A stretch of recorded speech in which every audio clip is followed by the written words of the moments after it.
So I want to talk a little bit about something that really changed the game for me as it relates to learning to code. And it wasn't a framework, it wasn't a video on YouTube, it wasn't some professor that resonated with me better than others. It was a decision that I made to just code at least 30 minutes a day, no matter what.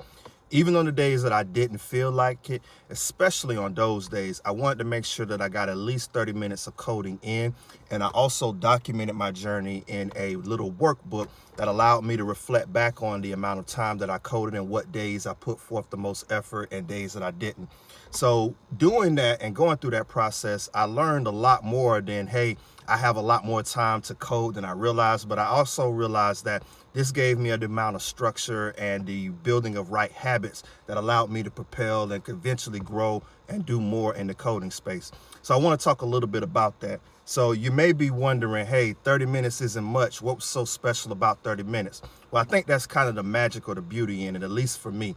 When you think about it, all of us have at least 30 minutes a day that we could dedicate to doing something that we enjoy doing. I guarantee you, if you write down everything that you do in 15 or 30-minute increments, you'll realize that there's quite a bit of time that you may be spending wasting or doing things that don't necessarily contribute to the goals that you're going after. Now, I'm not saying that there isn't a place in life for those things. We all want to enjoy our day and have some leisure and some family and friends time. However, if we know that we're after a particular goal, we have to be focused and we have to make sure that we're giving enough structure and time and consistency to that initiative that we're trying to learn. Otherwise, those new characteristics, traits, or items or skills that we're trying to possess, we won't necessarily get them. So it was enough time for me to stay focused and not make any excuses. And when you look back on it, just 30 minutes a day, 7 days a week, that's 3.5 hours a week, and that's over 14 hours a month. That's a fantastic start to anything that you're looking to do. And if you were to go to 1 hour a day, that pretty much doubles everything. And now you're looking at doing this almost as a part-time job. And once I kind of realized that, hey, I need to give myself this structure.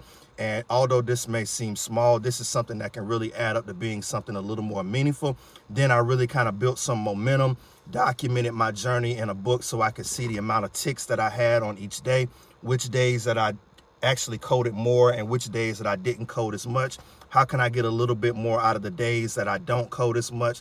Where am I spending and using my time? This was something that really helped me and give me enough structure and enough consistency to get a lot better at coding and really help build that habit.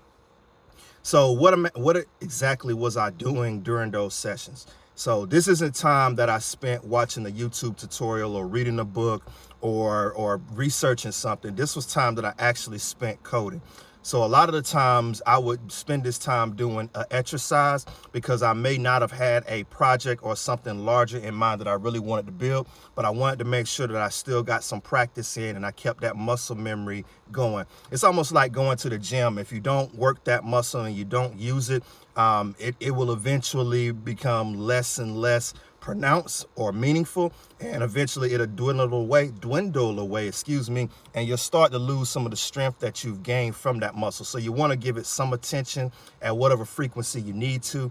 And this event, coding, is something that we wanted to give enough attention. So whether it be a coding exercise, whether it be a small project, no matter what it was, I wanted to use this time to actually code. So that meant I had to have a plan in place of what exactly I was going to be doing to make sure that I wasn't wasting my time and I wasn't spending that 30 minutes looking around lost trying to figure out what I'm going to do. I was able to open up my laptop or open up my phone, dive straight into the code editor and get busy.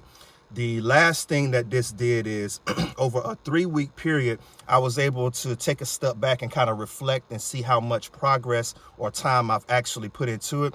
And I realized I was putting more time into coding than I realized. And by the amount of actual coding that I was doing during this process, it really kind of developed that muscle memory and that skill so that the syntax was a lot easier for me to understand.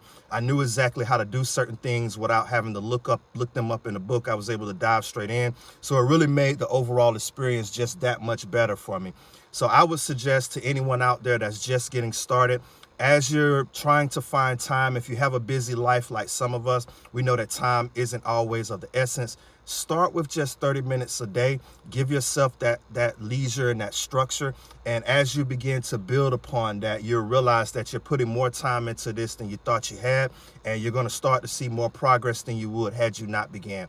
Hope you enjoyed today's quick video. If you did, give me a like and talk a little bit about some of the things that you did to give yourself some structure, or when did you have your aha moment that did the most for you in your coding journey. I'm looking forward to hearing from it, and I'll see you in the next one.